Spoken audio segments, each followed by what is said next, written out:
Anime, Classroom for Heroes. Continuing to episode 4, as the battle began, most of the students immediately ran away upon seeing Chu's fiery explosion. However, Arnest scolded them to maintain the special formation as planned.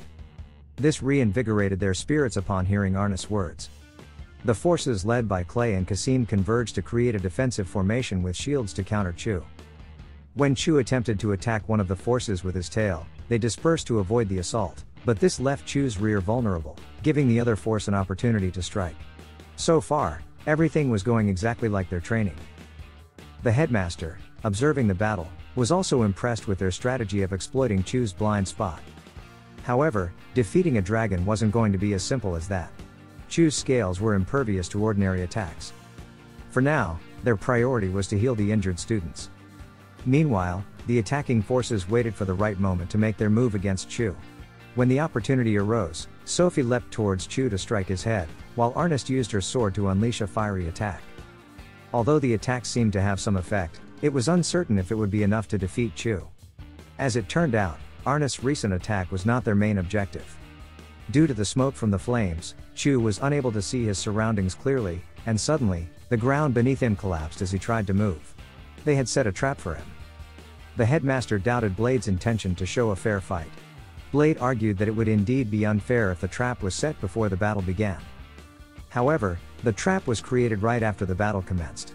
Throughout the fight, the other students were merely buying time for Leonard to dig the trap quickly. Nonetheless, the headmaster wasn't convinced that such a plan alone could lead them to victory.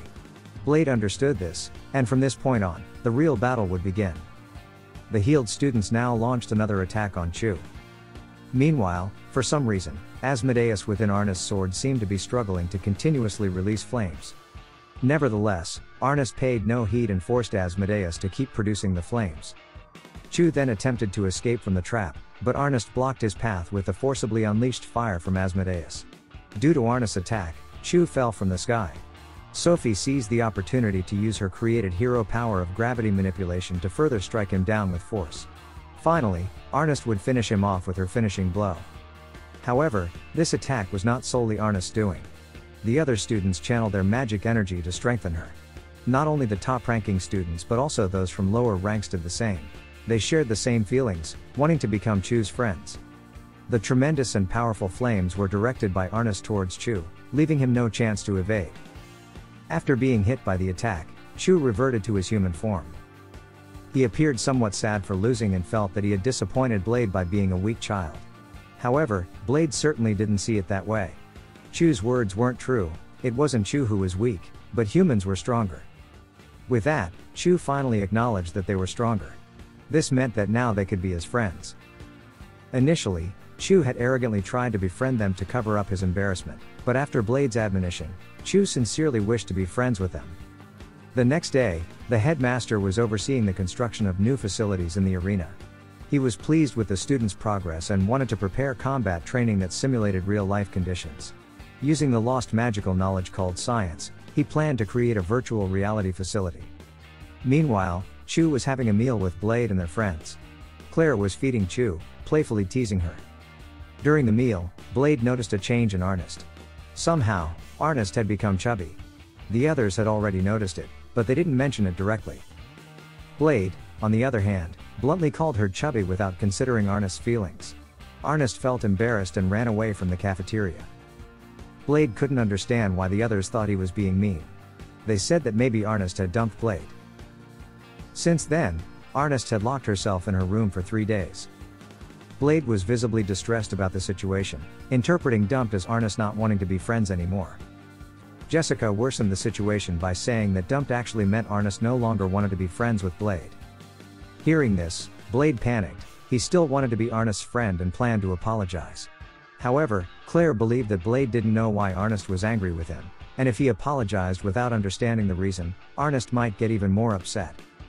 So, Claire, Jessica, and Sophie decided to accompany him to Arnest's room.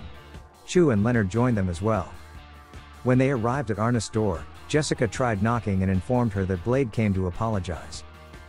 But they received no response. Reluctantly, Jessica used a lockpick to force open the door. Once inside, they heard Arnest crying in the dimly lit room. They turned on the lights and saw Arnest devouring donuts greedily. Arnest explained that she had been feeling extremely hungry since her battle with Chu the other day. That was the first time she tried donuts, and she had been addicted ever since. Blade, still worried, asked if Arnest had dumped him, but it turned out that was not her intention. She just didn't want to show her body like this to him. Blade felt relieved to know he wasn't dumped. Rather carelessly, he decided to leave as if all the problems were solved. Claire and Jessica tried to encourage Blade to at least say something encouraging to Arnest. However, Blade, not fully understanding the situation, praised the deliciousness of the donuts. In this situation, Claire and Jessica handed it over to Leonard to set an example. Despite Leonard's well-put words, Arnest was still upset because he called her chubby. Blade made another attempt, advising that the issue could be resolved with the help of their friends. Blade planned to train Arnest's body back to its slim form. The next day, they started with a morning run. Right from the start, Arnest struggled to keep up. Nevertheless, she persisted, hoping to burn calories. They followed it up with squats, pull-ups, and push-ups. During the lunch break, Claire and Jessica prepared a special diet meal for Arnest, consisting of half a boiled egg, a slice of meat, and 2 broccoli pieces. Arnest needed to cut down on her calorie intake. After all the exercises, Arnest took a hot shower and then weighed herself. Unfortunately, her weight didn't decrease. However, she had been training to gain muscle mass, and soon she might start losing weight. The next day, Arnest had an extreme idea. To be safe, they carried it out in a new training area with strong magic barriers, so there would be no damage if the plan failed. Blade accompanied her as a precaution, and if everything went as planned, Arnest asked him to praise her. With that, Arnest began chanting a spell to awaken the power of Asmodeus. A fire tornado engulfed her, and slowly, Arnest's body began to slim down. Sophie, Chu, Claire, and Jessica rushed to the scene, concerned about the massive flames. They wanted to save Arnest, but Blade urged them to trust her. Shortly after, Arnest regained control. However, she now had horns and some fire-related attributes on her body. Suddenly, Asmodeus spoke through her. He was proud that Arnest could achieve this form. Previously, only first-generation users could accomplish it. The destroyed parts of Arnest's body transformed into fire, empowered by Asmodeus. Her body became immortal and impervious to physical attacks. Asmodeus was eager to find enemies to burn with its power. However, Arnest replied that the fire was better used to burn her fat. She did it as part of her diet to burn calories. Though feeling her dignity had been trampled upon, Asmodeus couldn't deny the truth. The weakness of the demon form was its high energy consumption. To sustain this form, 1 million calories per hour were needed. Arnest was delighted because she no longer needed to exercise every day to burn calories. Suddenly, she felt dizzy and collapsed. It turned out Arnest was just hungry. She was so famished that even in her demon form, she became unruly and even grew a tail. Claire tried to encourage her not to lose herself in the demon form. Surprisingly, Arnest could still remember Claire's name.